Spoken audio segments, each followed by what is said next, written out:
All right, everybody, let's get into the questions of the week. So Adam and I normally comb through all of your interaction every single week, and plenty of questions to get to today, but so many of them were overlapping that it only wound up being, about six topics altogether here. So let's start with one where I bet you we had about a dozen questions on this particular subject. So we'll get into Michael James's question on Twitter here. He DM'd us and he said, "Hey guys, hoping to get on this week's mailbag. I know all sorts of rumors are going around about James Click leaving Toronto. Do you think he'll go to Boston? Can you see a scenario where he stays with the Jays?" So, yes, there were rumors over the last couple of days that James Click, former general manager of the Houston Astros, of course, he won a World Series with them last year in 2022. He became a member of the Blue Jays front office last offseason, taking kind of a consultant executive role in the front office. And there's been rumors that he might be interested in becoming a general manager again. So let's start with the fact no, he's not going to Boston. It was released today that he did take an interview with the Red Sox and then turned it down. This is not really a big surprise, being that number one, he's really good buds with Shane Bloom, who they just fired. So there's a little bit of there'd be some weirdness there.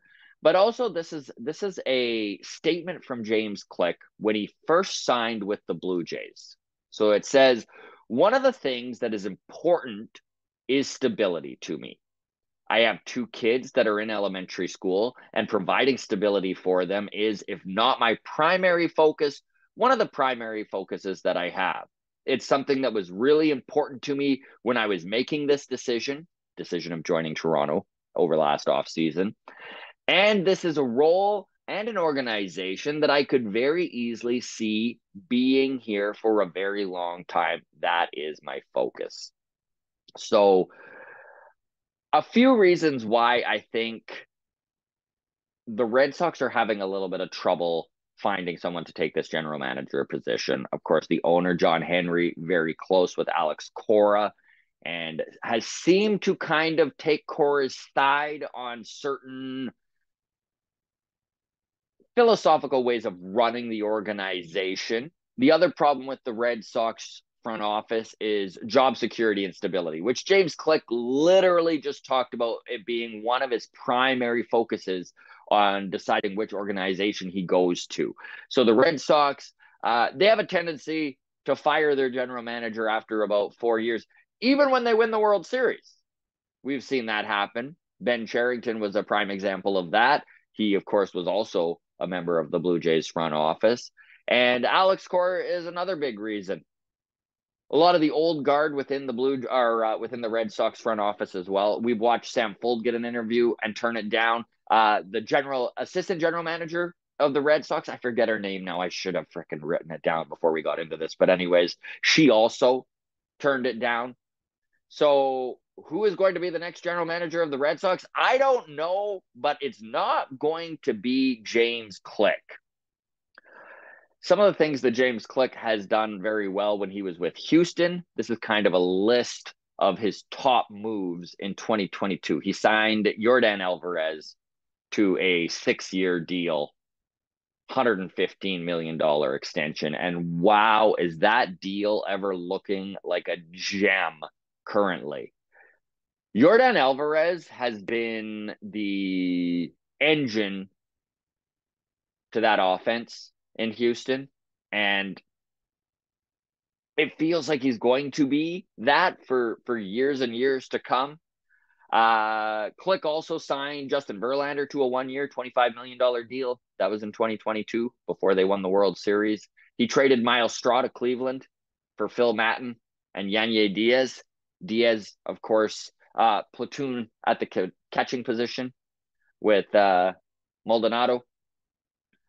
He signed Lance McCullers Jr. to 5 years, $85 million extension, a really good deal on a really good pitcher McCullers' problem, of course, has been staying on the field. He hasn't been healthy, and it's been tough to get him back on the mound. Fingers crossed, obviously, that he's healthy next year.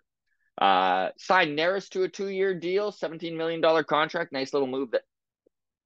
And then he also traded Jose Siri, Chase McDermott to Tampa Bay, Baltimore for Trey Mancini and Jaden Murray. So is James Click leaving Toronto? Is basically a dozen different questions that came in, two along that line.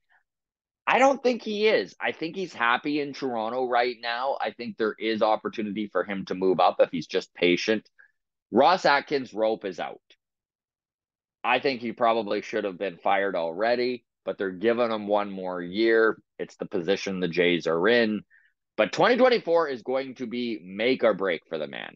So if Ross Atkins' rope is coming to an end here, James Click is just waiting around, getting a feel for the organization, getting a feel for all of the people, all the departments. So it might be a natural progression for him to maybe take over in 2024 and just wait it out. Again, with him being concerned about stability and wishing to not just pull his kids out of school constantly and move them all over the place, waiting it out in Toronto might be a smart move for him. So what happens with James Click? Only time will tell. Obviously, if there's a really good offer out there for him, he might reconsider. But right now, still a member of the Toronto Blue Jays organization. Going back to Twitter, this one is from Ali Bazaar. I hope I'm pronouncing that right, Ali. My apologies. If not, he says, "Holy shit, boys. Did you see that for the lower bowl renos at Rogers, they ripped out the seats and then just threw them in the dump, the Don Mills dump?" I know that this was all over X yesterday, Twitter, whatever you want to call it. He goes, "What the hell? I would have bought one." And this seems to be the general consensus, man. People were losing their mind over these seats being ripped up. So I dug in a little bit, did a little bit of research. Ian Hunter, he is the head baseball writer for the Daily Hive in Toronto, and he kind of got to the bottom of it. So supposedly, this is what he says: for those wondering why these Rogers Center seats were scrapped instead of sold to fans, it's because as part of the Rogers renovation, these seats were not salvageable due to their age and their demolition required to remove them. I don't know if you saw the giant pile of chairs at the Don Mills dump there that was going viral everywhere, but they didn't look in good shape. You could tell that they really had to dig those out of there. I know nothing about demolition and shit like that, but yeah, it is interesting they didn't try to salvage the chairs. You go to those old hockey arenas that are torn down, Maple Leafs Garden, the Forum in Montreal, all of these. Of course, they ripped the seats out and sold these seats to the fans. Not the case with the Blue Jays. I guess the seats just weren't salvageable. Staying with Twitter, Heather E on DM'd us. She said, "Hello, gentlemen. I can't believe this Texas team. I thought they'd be an expensive 500 team and miss the playoffs, but they are going to sweep the Astros. Can you see anyone stopping them?" So number one, I need to agree with you, Heather. It has been a very impressive run for this Texas Rangers team. I don't think any of us really gave the Rangers enough credit in the offseason for some of the moves they made over the last couple of years. They have added an incredible amount of payroll to this team. And I know that in the offseason, I kind of felt like they were going in the direction of the Mets and may just miss with a huge salary. But Marcus Semien and Corey Seager up the middle, man. That's a $500 million they invested in the middle of the infield, and man, has it worked out. Corey Seager looks like the absolute best shortstop in baseball. He is putting up huge numbers. Of course, that big lefty bat really coincides well following up in the lineup after Marcus Semien. Marcus Semien struggled for that first couple months seemed like his power was gone back in 2022. But literally, since getting over that initial slump that he was dealing with, the dude has been lights out. He has looked like he did when he was in Toronto. Oh, I miss Marcus Semien, man. What that bat would do to the middle of this order. But yeah, the Rangers have been really good. Now, as for can anyone beat them? I'm honestly not, I'm still not sold on the Texas Rangers pitching. I am not sold on their bullpen. In fact, for you, the grounds crew, I'm going to give you a little homework here. I probably should have looked it up already. But what was the last time a bullpen that was this shaky won a World Series? Obviously, this is a tough question to quantify because, you got to roll through the numbers and bullpen pieces get hot and cold, and maybe the numbers for the season don't look great, but then they put up a really good playoff run. But honestly, man, that Texas Ranger bullpen, as soon as they get into it, it's kind of a cross your fingers and hope that they have a big enough lead to deal with this. They have not steamrolled the Astros to this point. Now, obviously, taking the first two games of this series in Houston, absolutely massive. But I still see this series going the distance. And if I'm going to put my money on somebody, I'm actually going the Astros in 7. Would love to hear the grounds crew's thoughts on this. All right. Is Texas going to steamroll their way to the World Series? Is the offense just too good? Now, the fact that Jordan Montgomery had an incredible opening game to the season, to the series. I mean, have we seen Jordan Montgomery's curveball better than it was in that Astros game 1? I can't remember it. He was dialed in. Nate Eovaldi. This is a dude who just, for whatever reasons, he's a guy that just winds up on playoff teams. Obviously a competitor, obviously has that clutch factor that fans love to argue if it exists or if it doesn't, but Nate Eovaldi just always seems to do really well in big games. He's got that clutch gene, if it is a thing. But where do they go now? I just don't see them having the pitching depth to go the distance with the Astros. Obviously, time will tell. We'll need to see. But it is going to be very, very interesting to see exactly how this plays out as things unfold. Okay, we're going to go back to, I'm pulling up, we're going to go to Patreon here. Okay. So this one is from Wyatt, and he says, "Hey, fellas, for the mailbag, how long do you think Yordan Alvarez has before he starts regressing? Is he the next David Ortiz?" So how old is Yordan Alvarez? We're going to pull that up right now. He's still very young. He's 26 years old, and he truly does just seem to be getting better. His health has been good. This is the key point, okay? Health, it doesn't matter who you are. Health matters more than almost anything. How much time are you spending on the field? Yordan Alvarez has been very healthy so far in his career, knock on wood. I love the David Ortiz comparison, just the big-bodied guy. Yordan has put in so much work over the years to be more than just a DH. Listen, he is not any sort of star in the outfield.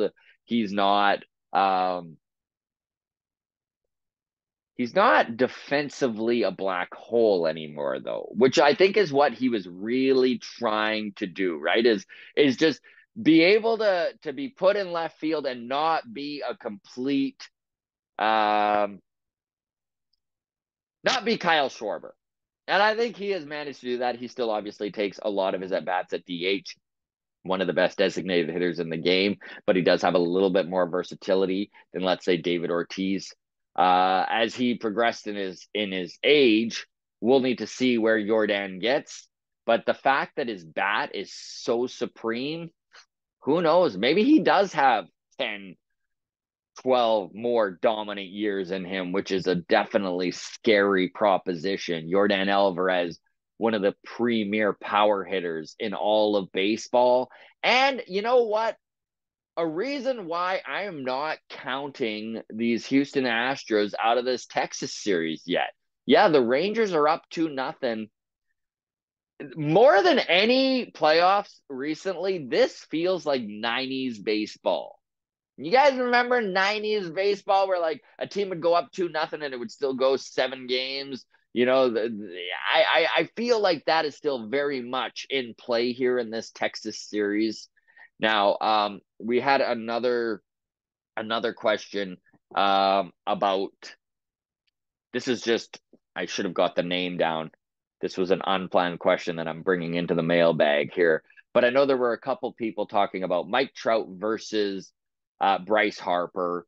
Of course, Bryce Harper having an incredible playoff right now with the Philadelphia Phillies. He had one last year as well. The dude, again, talking about that clutch gene. Does clutch exist? Pretty tough to argue it doesn't exist with Bryce Harper because the man just keeps coming up big whenever there's a big moment to be had. So the premise of this question is, would you rather Mike Trout or would you rather Bryce Harper? Now, honestly, if you just compare their career numbers, Mike Trout has much better numbers. He's got a much higher WAR. He's got more home runs, more RBIs.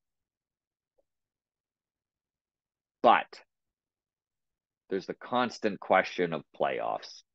I, by the way, do not buy that it's Mike Trout's fault that he is not in the playoffs very often.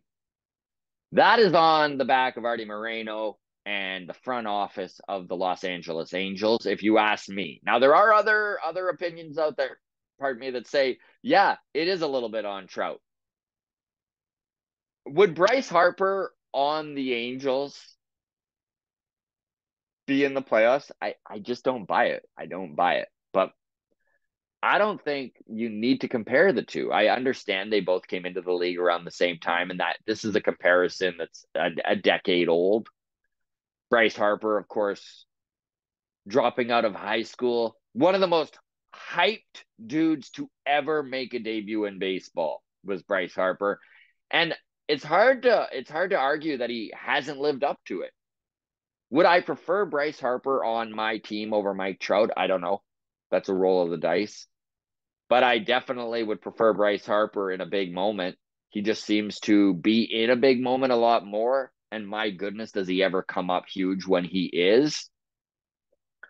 So feel free to drop in the comments where you folks are, where the grounds crew is on this Mike Trout versus Bryce Harper debate. Again, I really don't. I can we just like enjoy nice things, right? Like, can we just as baseball fans appreciate that both are incredibly talented dudes? But it's not really how it works, right? You got to compare. You got to decide who's better. So drop your comments below. Maybe we'll touch on this next mailbag and see what the poll says here. Okay, going back to Patreon, Johnny Eaton. So this is obviously about MLB Mondays. Adam did that solo, so he was talking about Mark Shapiro. Johnny Eaton says, I agree with Mark Shapiro about not evaluating trades early. They can't be evaluated in a vacuum. Time and holistic team dynamics matter. Example, 1 year of Lourdes plus 6 years ARB of Moreno for 4 years ARB of Varsho, and then the money each costs and who took their roles on the opposing team.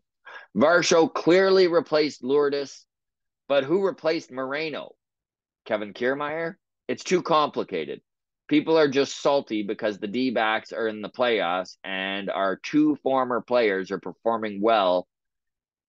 And Varsho wasn't as awesome as we'd hoped this season. That's my way of saying I completely agree with you, Adam. So obviously they got into the Gabriel Moreno going to the Arizona Diamondbacks trade. I know that there is a large group of people amongst the Blue Jays fans who feel that this is maybe the worst trade in Blue Jays history. I am definitely not there on that. I mean, Gabriel Moreno has not had a Joe Mauer MVP season this year. He was a slightly above average catcher if you look at his numbers. Gabriel Moreno is going to be a stud. Yeah, he's having an incredible playoffs, but he sure has gone ice cold in this NLCS. He's a 23-year-old kid.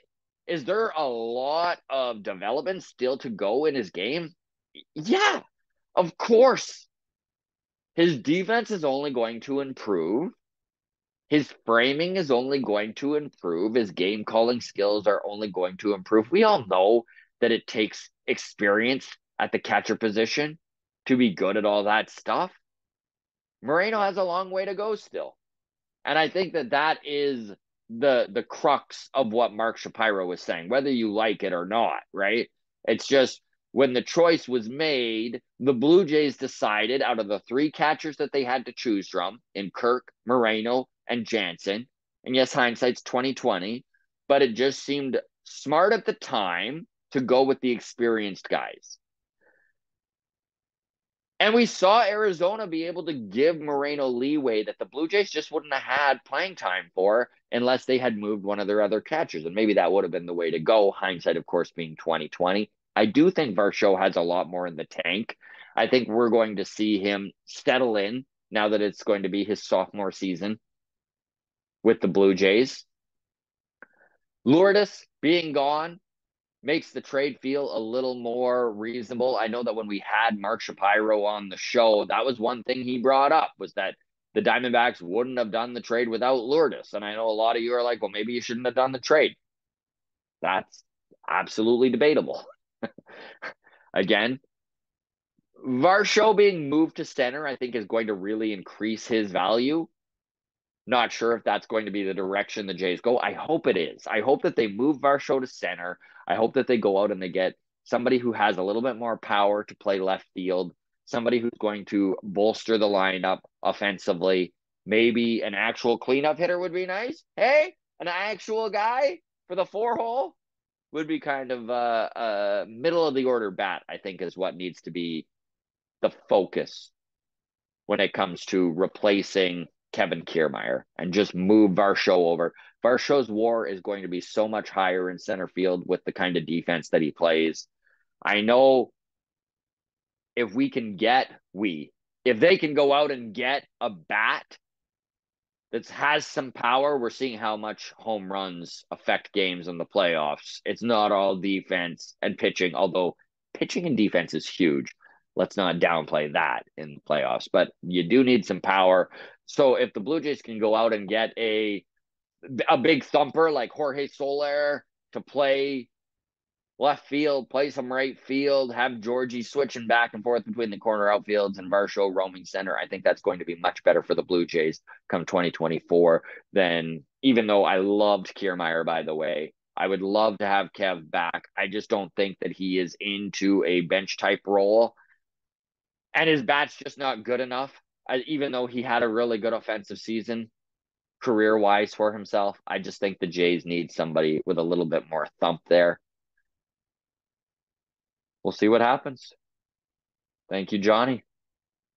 Last one here. I guess Adam was talking about expanded playoffs, so I want all of your comments here on this. This is a spot where Adam and I vary. We agree on a lot of things. Expanded playoffs is one I always feel like an old man whenever changes are suggested, because I'm very much like, leave baseball the status quo, and then there's changes and I'm like, actually I kind of like it, right? Like the pitch clock's a great example of that. The banning of the shift is a great example of that. Man, I was so against banning the shift, and now honestly you barely notice that it's gone, and the defensive plays that are being made are so fun to watch. And I really do think that some of this like extreme defense is because of the banning of the shift. So Adam was talking about expanded playoffs.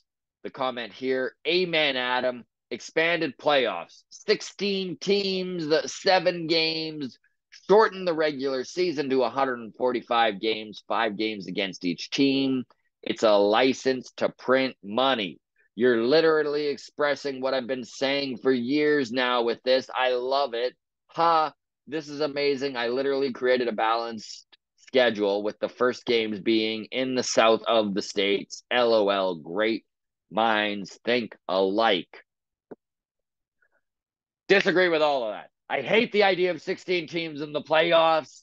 I love that baseball is different from all the other major sports leagues with how few playoff teams there are. I didn't like them going from 10 to 12. Of course, now that it's happened, it actually did work out pretty well. It has been fun. And if you look at the wins of the teams that have made the playoffs, it doesn't really, it's not that much less than it was in 2021, right? The 88 win Braves won the World Series in 2021 with only 10 teams. We're seeing some of these, like the Jays made the playoffs this year with 89. That's still pretty much on par. So we haven't really seen the dip in quality outside of the 84 win Arizona Diamondbacks. Although Philly, I just think they're going to steamroll them. We'll see what happens as they head back to Arizona for game 3. The Phils, of course, up 2-0 there, but I can't see Arizona maybe squeaking out a win. Maybe that's a 5-game series. 16 teams. Do you folks think that's something that would be good for baseball? Lower the amount of regular season games, run it more like every other sports league out there. I know if you go over the years, I mean, my goodness, it went from 4 teams making it to wild cards. They're all the way up to 12 teams now. Maybe 4 more teams is the way to go. I don't like the idea. Personally, I don't like the idea, but again, I have not liked new rules before and then come around on them. This probably would be the same. I don't know. How do you folks feel about it? Expanded playoffs. Could you see this something being that you would enjoy in baseball? It would mean more teams have an actual chance, and we have seen what a crapshoot the playoffs can be. The over 100 win Atlanta Braves out in the division series, the over 100 win Los Angeles Dodgers out in the division series. I don't see a problem with it. Now, expanding 4 more teams, again, I don't like it, but maybe it would be fine. All right, everybody, we're going to wrap it up there. I do wish to just say thank you very much to all of the listeners, you, the grounds crew, and all the interaction that you give every week. Even though the Jays are out, we still are getting a pile of interaction. So thank you so very much. To the Patreon members out there, thank you. A tip of the hat your way. Honestly, we couldn't do it without you. We're helping us cover all our costs, which is truly appreciated. And if you want to get a hold of us for mailbag, feel free to reach out. We've got all sorts of different platforms you can do so on X or Twitter or whatever you want to call it, the Walk Off Podcast. On Instagram, the Walk Off Podcast. You can drop us a DM in Discord. Of course, Discord is now a Patreon exclusive, but it is still a happening place to be.